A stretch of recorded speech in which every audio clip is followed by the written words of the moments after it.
Welcome everyone to my channel. आज का हमारा टॉपिक है मेटाबॉलिज्म।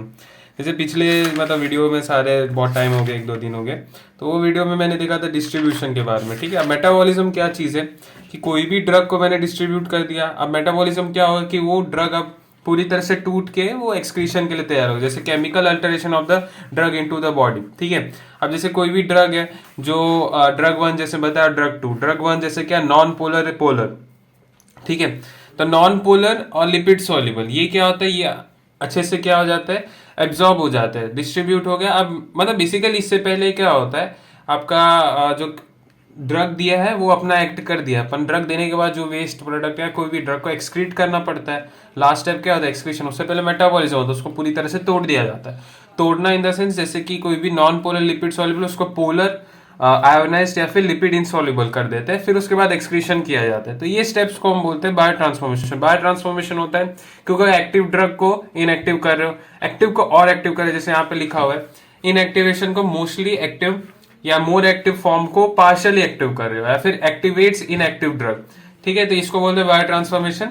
जैसे कि यहाँ पे एग्जांपल है, सबसे पहले इनएक्टिवेशन। एक्टिवेशन मतलब लेस एक्टिव और इनएक्टिव। मोस्टली ज्यादातर जो ड्रग होते हैं वो इनएक्टिवेशन करते हैं, जो एक्टिव ड्रग उसको इनएक्टिव में कन्वर्ट करते हैं। एग्जांपल है आइब्यूफॉर्मिन, प्रोफेन, पैरासीटामोल, लाइडोकेनिन, क्रोमाफिनेकॉल। तो ये सब एग्जांपल है। देखो केडीटी यूज करो, उसमें एग्जांपल्स और ज्यादा दिए हुए, तो वो सब एग्जांपल्स याद करने पड़ेंगे क्योंकि ये डायरेक्टली पूछ सकता है प्रो ड्रग कौन सा है, ये सब मैंने बताऊंगा प्रो ड्रग वगैरह क्या होता है। तो इनएक्टिवेशन मतलब एक्टिव से लेस एक्टिव, इनएक्टिव करना। फिर मोर एक्टिव फॉर्म क्या आता है कि जैसे कोई एग्जांपल तुमको पूछ सकता है एमसीक्यू फॉर्म में कि कौन सा ड्रग है जो, जैसे कि इसका और एक्टिव ड्रग कैसा है। जैसे एग्जांपल यहाँ पे दिया हो ना मैंने, मॉर्फिन, तो मॉर्फिन का मॉर्फेसिक, ग्लूकोरोनेट, ये सब आता है, तो ये सब का एमसीक्यूज बन सकता है। तो more active form, partially active form, convert to one or more active form. तो पार्शियली जो एक्टिव है, जो उतना एक्टिव नहीं ड्रग है, तो वो उसमें कोई मेटाबोलाइट ऐड करके उसको और एक्टिव कर दिया जाता है, उसको बोलते हैं more active form. Partially active form convert to one or more active form. Morphine हो गया, सेफोटेक्सिन हो गया, एक्सेट्रा, बहुत सारी चीजें हो गई। ठीक है, तो इसको बोलते हैं more active form, bio transfer. फिर एक होता है एक्टिव, एक्टिवेट्स इनएक्टिव ड्रग, जैसे कि जो इनएक्टिव ड्रग है उसको एक्टिवेट करना। ठीक है, तो फ्यू ड्रग्स होते हैं इसमें इनएक्टिव हो गया। प्रो ड्रग क्या बोलते हैं, इनएक्टिव फॉर्म। प्रो जो वर्ड होता है इनएक्टिव के लिए होता है, एग्जांपल लेवोडोपा एक्सेट्रा। तो इसका एकदम टेबल दिया होगा केडीटी में, तो उसको रीड करना सही रहेगा क्योंकि एमसीक्यू उसमें थोड़ा आ जाता है। मेनली 2-3 ही के आते हैं, पर वो याद तो ठीक है, वैसे मेरे को नहीं याद है। Reaction of bio transformation. Reaction of bio transformation क्या है, बायो ट्रांसफॉर्मेशन मैंने बताया, अब वो कुछ रिएक्शन की वजह से होता है। बेसिकली क्या होता है बायो ट्रांसफर, मैंने बताया कि कोई भी अभी ड्रग है उसमें आप कुछ भी अल्टरेशन करके उसको एक्सक्रीशन के लिए तैयार कर रहे हो। ठीक है, एकदम से एक तरह से पूरी तरह से, जैसे कि फार्माकोडायनामिक हुआ। फार्माकोडायनामिक मतलब कि ड्रग रिसेप्टर से बाइंड हुआ, फिर अंदर प्रोटीन वोटीन बना, फिर ड्रग का काम हो गया।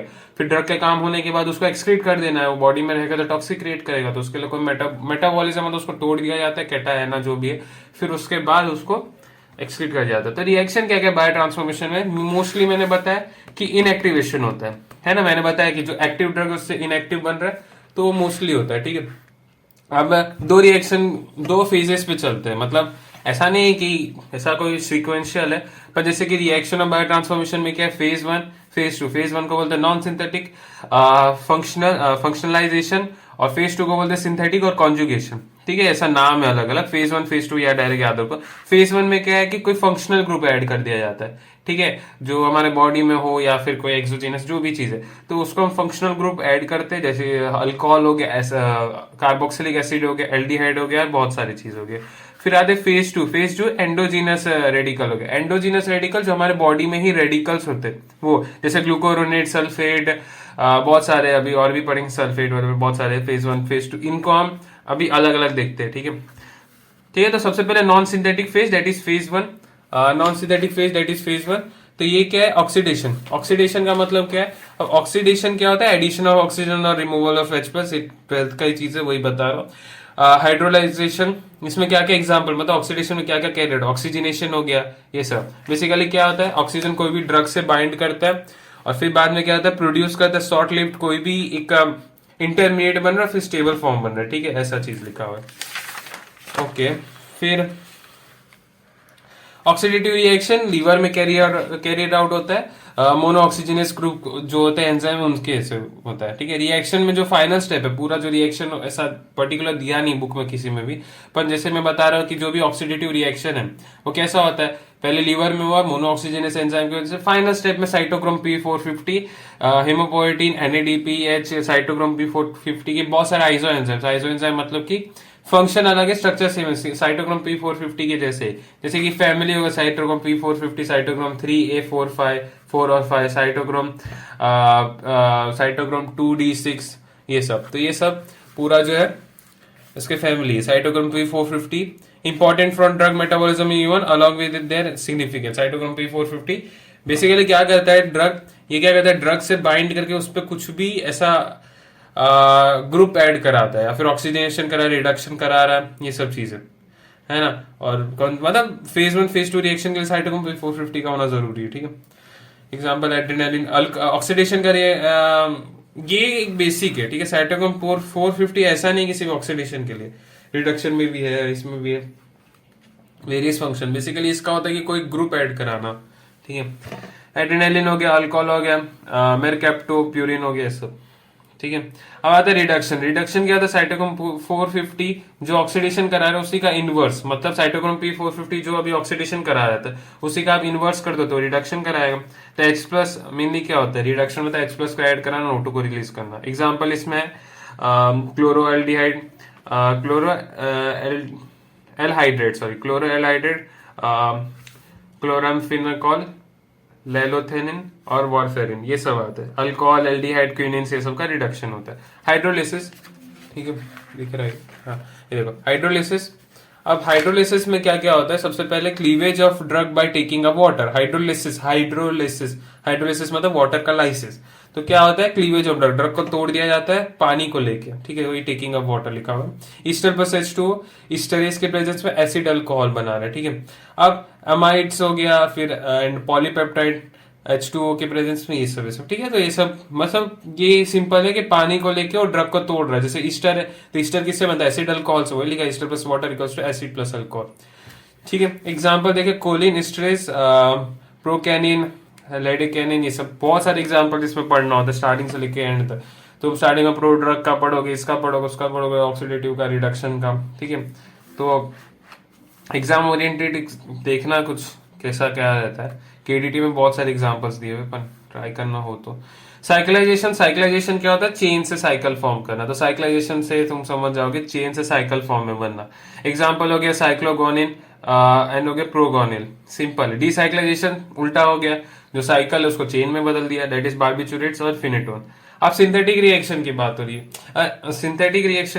सिंथेटिक रिएक्शन होता है कि जो ड्रग है, सिंथेटिक रिएक्शन में क्या है, सिंथेटिक रिएक्शन क्या है कि इसमें फेज 1 फेज 2 अलग अलग रिएक्शन। बेसिकली अब एक यहाँ पे जो ये जो बना है इसमें क्या बता रहा है, इसमें बता रहा है कि सबसे पहले जो ड्रग है, ड्रग या तो फेज 1 करके डायरेक्ट एक्सक्रीट हो जाए, फेज 2 करके डायरेक्ट एक्सक्रीट हो जाए, या फिर फेज 1 फेज 2 करके एक्सक्रीट हो, सिंपल। कोई भी मेटाबोलाइट ऐड करके ऐसा होता है। ड्रग का अपना नेचर है, कोई एक फेज 1 ही कर रहा है, कोई फेज 2 ही कर रहा है, ऐसा। अच्छा, मैं अभी फेज 2 की बात कर रहा हूँ। फेज 2 में क्या है, इसको एक और चीज बोलते हैं जो मैंने बनाया ना, इसको सीक्वेंशियल भी बोलते हैं। सीक्वेंशियल मतलब कि फेज 1 गया, फिर फेज 2, फिर एक्सक्रीशन। एक डायग्राम दिया होगा केडीटी में कैसा मेटाबोलाइट वाला, वो उसी को मैंने शॉर्ट में बताया। अच्छा, फेज 2 रिएक्शन में कॉन्जुगेशन मतलब ऐड कराते ग्रुप को, ठीक है। कोई भी समझो जैसा ड्रग है उसके साथ जैसे कोई भी चीज ऐड करा, ग्लूटाथायोन यूज करे, ऐसा। ग्लूकोरोनेट कॉन्जुगेशन, दैट इज एंजाइम याद रखो और एग्जाम्पल याद रखो कॉन्जुगेशन में। तो एंजाइम क्या है, यूडीपी ग्लूकोरोनोसिल ट्रांसफरेज, यूजीटीज बोलते हैं, UDP glucuronosyl transferase. Most important reaction है, ज्यादातर यही होता है। Compound OH minus COOH easily conjugate करता है। अल्कोहल एसिड जो होते हैं इजिली कॉन्जुगेट करते हैं। एग्जाम्पल क्लोरोफेनिकॉल, एस्पेरिन, पैरासिटामोल, डायजेपिम, लोराजेपिम और मॉर्फिन, ये सारे इसके एग्जांपल्स है, ठीक है। ग्लूकोरोनेट कॉन्जुगेशन के लिए। एसिटाइलेशन क्या होता है, एसिटाइल कोए का यूज होता है। एसिटाइलेशन मतलब अमीन और हाइड्रोजन को कॉन्जुगेट किया जाता है। एग्जांपल सल्फोनामाइड, आइसोनाइड, पेप्स और डेप्सोन एक्सेट्रा। तो ये सब देखिए ये सब बायोकेमिस्ट्री के भी टॉपिक है, जीनोबायोटिक्स होता है बायोकेमिस्ट्री में, वही सारी टॉपिक्स यहाँ पे भी आ रहे हैं, बस इसमें एग्जाम्पल ड्रग का पता होना चाहिए और एंजाइम क्या यूज हो रहा है, ठीक है। अच्छा, मिथाइलेशन, मिथाइलेशन में यूज होता है मिथाइल ट्रांसफरेस, इसमें अमाइन और फिनेकॉल में आप ऐड करते हैं मिथाइल ग्रुप, ठीक है। एडिनाइलिन, हिस्टामिन, निकोटिनिक एसिड और मिथाइल डोपा एक्सेट्रा, ये सारे इसके वो है। चलो आगे बात करते हैं सल्फेट। सल्फेट में क्या है, सल्फो ट्रांसफरेस। सल्फो ट्रांसफरेस जो होता है एग्जाम्पल देता है क्लोराफेनिकॉल, मिथाइल डोपा, कैप्टोप्रिल और मेर कैप्टोप्यूरिन, ठीक है। ये सारे सल्फेट ग्रुप है, सल्फेट ग्रुप ऐड हो रहा है, sulpho transferase. Glycine, glycine add up होगा, ये ज्यादा कॉमन नहीं है, ये लिखा हुआ नॉट मेजर पाथवे, ठीक है। Glutathione, glutathione S transferase, GST, paracetamol. Ribo nucleoside, nucleotide synthesis, activate करता है प्यूरिन पायरामिडिन को और कैंसर कीमोथेरेपी करता है। देखिए ये सारे याद करने की चीजें, इसे मैं अलग सा कुछ एक्सप्लेन करने का नहीं है, इसलिए मैं रीड ही कर रहा हूँ। कुछ कुछ ऐसा है, मतलब रिएक्शन से याद है, एंजाइम याद है, एग्जाम्पल हो गया। अच्छा, अब आते हैं जो एंजाइम्स, मतलब माइक्रोसोमल एंजाइम और एक होता है नॉन माइक्रोसोमल एंजाइम, ठीक है। अब ये सब एंजाइम के ड्रग के एंजाइम्स हैं, ठीक है। अब ये सब जो मैंने बताया ये तो नॉर्मल कॉन्जुगेशन वगैरह, ये अलग चीज होता है। इसमें क्या होता है, अब मैंने जो बताया साइटोक्रोम 450, मोनोऑक्सीजनेस, वो सब कहाँ से क्या बनता है। जैसे माइक्रोसोमल एंजाइम है, इसे साइटोक्रोम 450, मोनोऑक्सीजनेस और micro non non non microsomal enzyme में साइटोप्लाज्म, कॉन्जुगेज या फिर इस्ट्रेज एक्सेट्रा, ये सब से बनता है, ठीक है। साइट पता हो, ये सब थोड़ा पता होना चाहिए इसके बारे में, इतना इतना नहीं आइडिया होना चाहिए, ठीक है। अच्छा, फिर आते रिएक्शन, ज्यादातर फेज 1 को करते हैं, ऑक्सीडेशन रिडक्शन का। मैं नोट्स दूंगा, उसमें एक बार रीड कर लो, इतना कुछ है नहीं। एंजाइम इंडक्शन क्या होता है, एंजाइम इंडक्शन होता है कि रिपीटेड डोजेस दे रहे हो, रिपीटेड ड्रग्स दे रहे हो, तो क्या करता है, इंक्रीज करता है माइक्रोसोमल एंजाइम। माइक्रोसोमल एंजाइम बढ़ जाएगा तो मेटाबॉलिज्म बढ़ जाएगा, वही चीज लिखा हुआ है, इस सब का नाम दिया हुआ, देखो ये सब एग्जांपल इंपॉर्टेंट होता है। इनिबिशन के भी एग्जांपल इंपॉर्टेंट है, क्रोमाफेनिकॉल हो गया, ये सब हो गया, इनिबिट करते हैं ड्रग मेटाबॉलिज्म, ठीक है। तो ये मेटाबॉलिज्म कंप्लीट होता है, ठीक है। यही वीडियो में पूरा पढ़ा देता है, मेटाबॉलिज्म, एक्सक्रीशन, क्लियरेंस, क्योंकि फिर 2-3 वीडियो लग जाएगा, थोड़ा बड़ा वीडियो होगा पर ठीक हो जाएगा।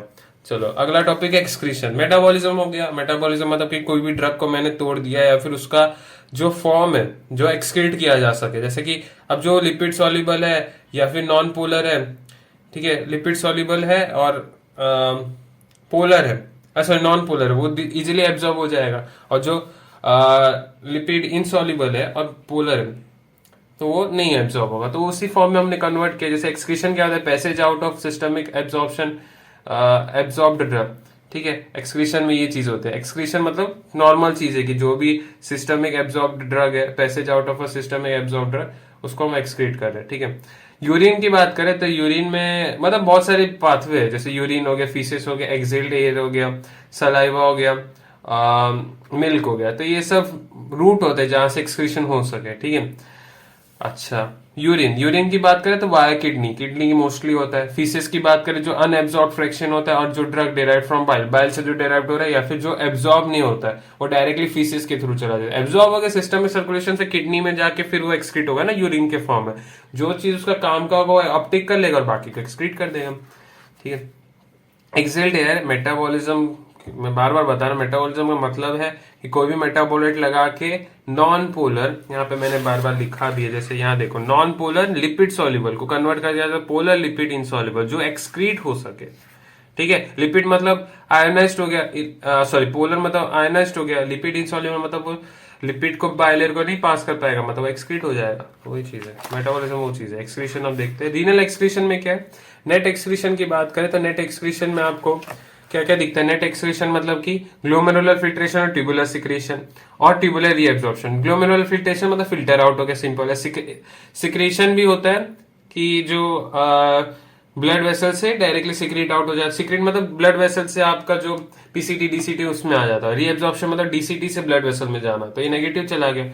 मतलब रीएब्जॉर्ब मतलब कि जो जा रहा है आपका ड्रग वो एब्जॉर्ब हो गया, वापस एब्जॉर्ब हो गया, और कुछ कुछ सिक्रेशन मतलब कि वापस फेंक दिया जा रहा है ऐसा।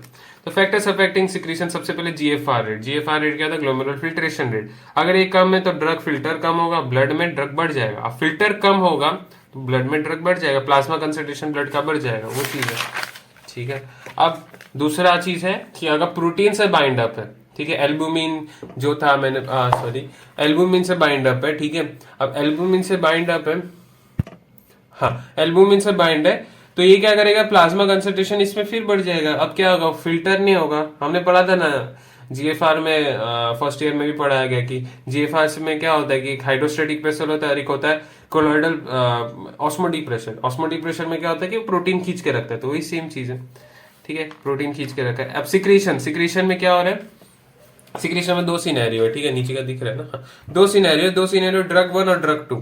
पोलर वाटर सॉल्युबल है, ठीक है, हाँ पोलर वाटर सॉल्युबल है, नॉन पोलर है, ये ऐसा, ठीक है। जो सबसे पहली बात, वाटर पोलर और वाटर सॉल्युबल है, मतलब लिपिड सॉल्युबल है, लार्ज है, तब अब कंसंट्रेशन ब्लड में ज्यादा है और टिब्यूल में हाई है, और इसमें तो लो टू हाई जाना है। बेसिकली एक होता है ओएटी ओसीटी, ट्रांसपोर्टर्स होते हैं, organic anion transporter, organic cation transporter, फिर एसिड या फिर बेस, ये दो चीज होती है। ये क्या होते हैं ट्रांसपोर्टर, ये ट्रांसपोर्टर लो कंसंट्रेशन से हाई कंसंट्रेशन में सिक्रीशन कराते हैं लार्ज मॉलिक्यूल का, पोलर मॉलिक्यूल का, वाटर सॉल्युबल मॉलिक्यूल का, ठीक है, एटीपी रिक्वायरमेंट होती है। और दूसरा होता है जो पैसिवली चला जाता है, ठीक है, तो सिक्रीशन में इतना ही इंपॉर्टेंट है, ठीक है। सिक्रीशन मतलब क्या है कि ब्लड सर्कुलेशन हुआ, पीसीटी में वापस आ गया, फिर एक्सक्रीट हो गया, ठीक है। रीएब्जॉर्प्शन क्या होता है, रीएब्जॉर्प्शन नॉर्मल चल रहा है, आपका ड्रग गया, अब क्या हो रहा है, ब्लड में कंसंट्रेशन कम, देख फिल्टर हो गया, सिक्रीशन हो गया, तो ड्रग का कंसंट्रेशन ब्लड में कम हो जाएगा। और वही यहाँ पे हाई है, क्योंकि यहाँ पे पूरा तो हाई से लो चला जाएगा, तो वापस रीएब्जॉर्ब हो रहा है, ठीक है। सिंपल क्या है, फिल्ट्रेशन में क्या हो रहा है, ड्रग बाहर आ रहा है, मतलब ड्रग आपका फिल्टर हो गया, कहाँ चला गया, पीसीटी में। और वही सिक्रीशन में भी क्या हो रहा है, पीसीटी में आ गया, अब वो टिब्यूल में ज्यादा हो गया, टिब्यूल में ज्यादा होने के बाद और ब्लड में कम है, तो वापस से रीएब्जॉर्ब हो जाता है, ठीक है। वीक बेस हो गया, वीक एसिड हो गया। अब ये सब एक पॉइंट लिखा हुआ कि weak base less absorbed in acidic urine, weak acid less absorbed in reabsorbed in basic urine, तो वो सब चीज लिखा हुआ, ठीक है। अब एक्सक्रीशन के बाद ड्रग क्लियरेंस। अब ड्रग क्लियरेंस क्या होता है, अब ये एक चीज है कि कैलकुलेटिव चीज है कि आप, मैंने कोई ड्रग तेरे को दिया, ठीक है, कोई भी ड्रग किसी को भी दिया, तो वो कितने रेट पे क्लियर हो रहा है, मतलब कितने रेट पे एलिमिनेट हो रहा है। मतलब 100 mg दिया तो 100 mg में से एब्जॉर्ब हुआ और कितना एक्सक्रीट हुआ, ठीक है, तो वो पूरा क्लियरेंस के, जैसे कि क्लियरेंस का मतलब rate of elimination by concentration of drug in plasma, मतलब मैं प्लाज्मा में 100 mg दिया और 50 है, तो हाफ का क्लियरेंस आ रहा है। एलिमिनेशन, मेटाबॉलिज्म, एक्सक्रीशन दोनों में बताया था। एलिमिनेशन मतलब मेटाबॉलिज्म हुआ फिर एक्सक्रीशन हो गया, ठीक है। क्लियरेंस मतलब अब मैं जानना चाह रहा हूँ कि कितना कितना ड्रग बाहर आ रहा है, मैंने कुछ एडमिनिस्टर किया ड्रग, तो कितना क्लियर हो रहा है, उसको बोल रहे हैं। क्लियरेंस मेनली डिपेंड किस पे होता है, क्लियरेंस आपका लीवर पे डिपेंड होता है, रीनल पे, किडनी पे, ठीक है। लीवर भी कुछ कुछ मेटाबॉलिज्म करता है, और ठीक है, मैंने बोला था कि क्लियरेंस एलिमिनेशन मतलब मेटाबॉलिज्म और एक्सक्रीशन। मेटाबॉलिज्म कौन कराता है, मेनली लीवर, और एक्सक्रीशन कौन कराता है, मेनली किडनी, वही चीज लिखा हुआ है। If any dysfunction of liver and kidney cause a decrease in clearance, अब वही चीज है कि अगर किडनी लीवर में कुछ प्रॉब्लम हो रहा है तो क्लियरेंस में कम हो जाए, क्लियरेंस कम हो जाए उस वजह से, ठीक है। अच्छा, फिर आगे बात करें तो क्लियरेंस का फॉर्मूला एक दिया हुआ है। क्लियरेंस क्या होता है, volume of distribution into 0.693 by T half, ठीक है। टी हाफ क्या होता है, हाफ लाइफ होता है। Half life in the sense कि जैसे कोई ड्रग दिया, time to take 100% to 50% clearance, मतलब कि कोई भी मैंने ड्रग दिया 100% एडमिनिस्टर किया, तो 100% से वो 50% क्लियर हो गया, तो उसको टी हाफ, ठीक है। मतलब एक टाइम है, time eight which half the concentration is clear, समझ गए, ठीक है। अब क्लियरेंस इनवर्सली प्रोपोर्शनल होता है टी हाफ के, मतलब जैसे कि 50% होने में बहुत टाइम ले रहा है, तो क्लियरेंस कम हो रहा है, ठीक है, वही चीज लिखा हुआ है। अब एलिमिनेशन काइनेटिक्स, ये इंपॉर्टेंट होता है, इस पर न्यूमेरिकल्स आते हैं, ठीक है, या फिर डायरेक्ट ग्राफ्स के पॉइंट ऑफ व्यू से पूछ सकते हैं, यूएसएमएलई वगैरह।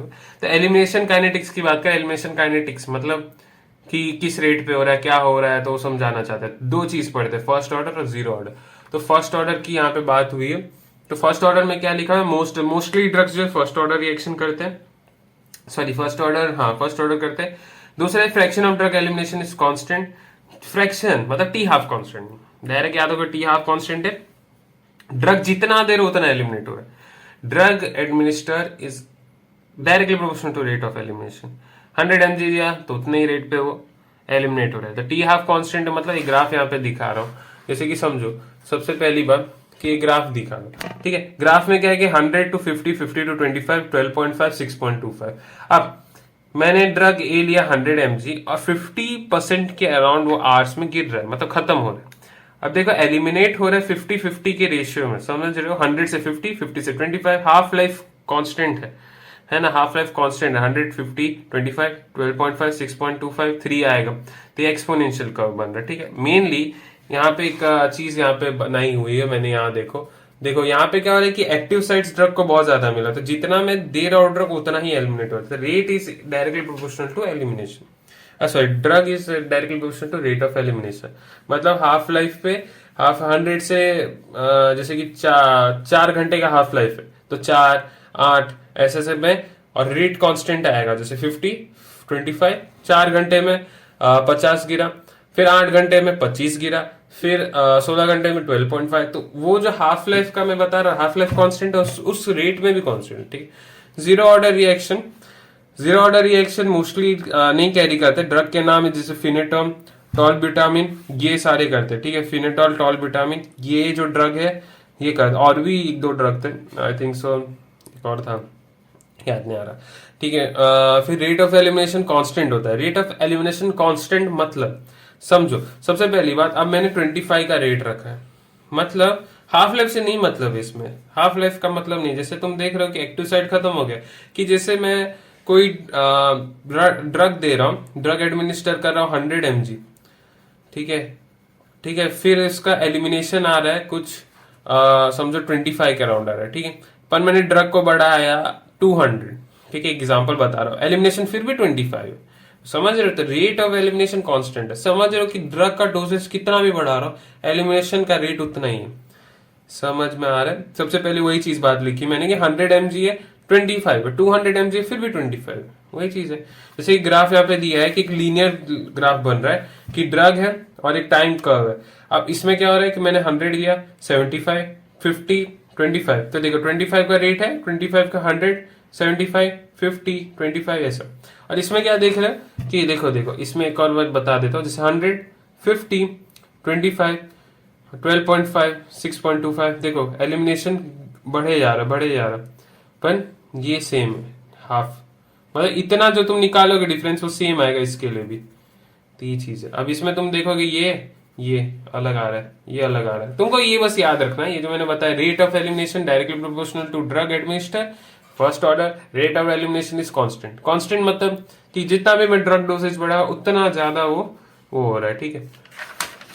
बड़ा वीडियो हो गया। स्टेडी स्टेट कंसंट्रेशन, अच्छा छोटा बात बता देता हूँ कि एक लोडिंग डोज होता है, लोडिंग डोज की जितना ज्यादा आप डोज दे रहे हो उतना ज्यादा एम टू, मतलब डोज का टेंशन बढ़ा रहे हो, मैं डोज बढ़ाए जा रहा हूँ, क्यों, एक कंसंट्रेशन चाहिए मेरे को प्लाज्मा में, कि कंसंट्रेशन होना चाहिए ना प्लाज्मा में, 200 दे रहा हूँ 100 तक तो पहुंचे, वो चीज है। Solo loading dose. Steady state मैंने बता दिया, स्टेडी स्टेट होता है कि जितना मैं ड्रग दे रहा हूँ उतना सारा एलिमिनेट हो, ठीक है। Amount of drug administer is direct proportional to elimination, मतलब डायरेक्ट, मतलब एक होता है कि जैसे मैं ड्रग दिए जा रहा हूँ, ठीक है, हो रहा है ग्राफ बढ़ रहा है, मैंने एक बार स्टेडी हो जाएगा, जितना ड्रग दे उतना एलिमिनेट हो रहा है, टॉलरेट हो जाएगा कि ड्रग दे रहा हूँ बाहर निकला, ड्रग दे रहा हूँ बाहर निकला, खत्म। ओ तो ये कंप्लीट होता है फार्माकोकाइनेटिक्स। फार्माकोकाइनेटिक्स में हमने पढ़ा absorption, distribution, metabolism, excretion. Pharmacodynamics आएगा लेक्चर उसका भी, ठीक है। इसमें मेनली एग्जांपल्स इंपॉर्टेंट होते हैं और बाकी जो रिएक्शन में एंजाइम्स हो गए वो सब, ठीक है। और इसका नोट्स दे दूंगा, नोट्स से देख सकते हो या फिर बुक्स टेक्स्ट बुक रीड कर लेना मेरे वीडियो के बाद, तो ज़्यादा अच्छा रहेगा, ठीक है। अच्छा लगे वीडियो तो सपोर्ट कीजिए और लाइक कीजिए, जरूरत है क्योंकि बहुत टाइम हो गया इसमें, ठीक है, थैंक यू।